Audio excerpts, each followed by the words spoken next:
everyone, welcome back to the channel. If you have a Fire TV, a Fire TV Stick or Cube, you might have noticed that some apps such as FlixVision and LiveNet TV are being blocked. Now when these apps are detected on your Fire TV, you'll see a message stating app disabled, and it will prompt you to uninstall the app. Now many people believe this is related to piracy, but the actual reasons are more complex. Let's dive into the details and explore what you can do about it.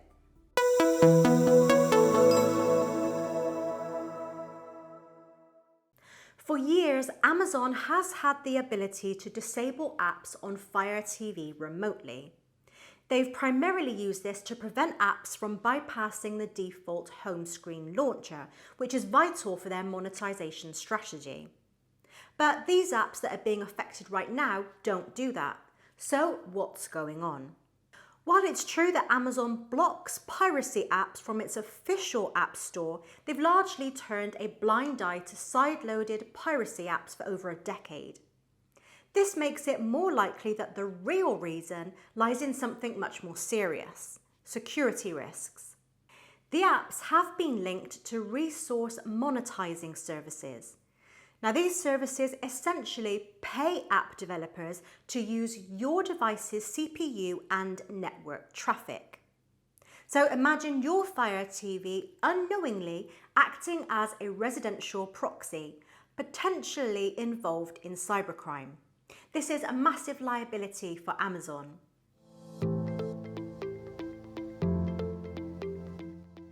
It's not only FlixVision and LiveNet TV that are affected. Other apps such as Blink Streams, UK Turks, Incognito Play and Ocean Streams have also been blacklisted.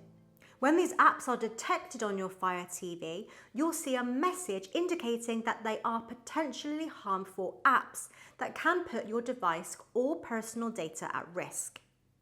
In the case of Blink Streams and Ocean Streams, for example, there are signs of legitimate security concerns. Virus scanners have flagged both APK files as harmful. While it's not confirmed if they also use resource monetizing services, it seems that they do more than just stream content. However, there is another angle. We know for a fact that digital asset protection firms have aggressively pursued takedowns for these particular apps from online sources. Therefore, it's fair to assume they've also pressured Amazon. So while security is key, piracy enforcement may also play a role.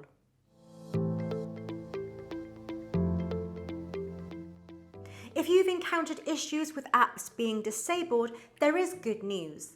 New versions of the affected apps are now available, and you can find these updated versions on my downloads page.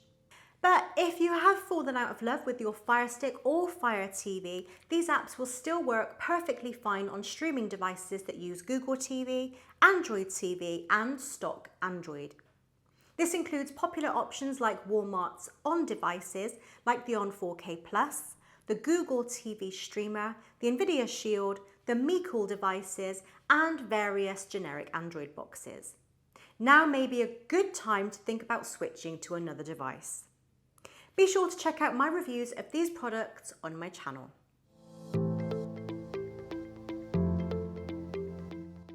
Now, you may have heard some advice circulating online about how to prevent Amazon from disabling these apps by turning off certain Fire TV settings, such as data usage monitoring or app info sharing.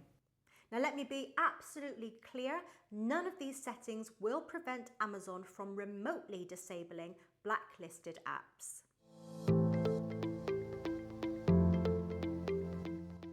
While it's easy to suspect piracy is the sole driver, the evidence strongly suggests Amazon's recent actions are primarily driven by legitimate security concerns about apps potentially compromising your device and network. It serves as a clear reminder that while sideloading offers flexibility, it also carries significant risks. Always be cautious about the apps you install. What are your thoughts on Amazon's approach? Let me know in the comments below. If this video helped you understand what's going on and how to get around it, please give it a thumbs up and subscribe for more tech insights. Thanks for watching, and I'll see you in the next one.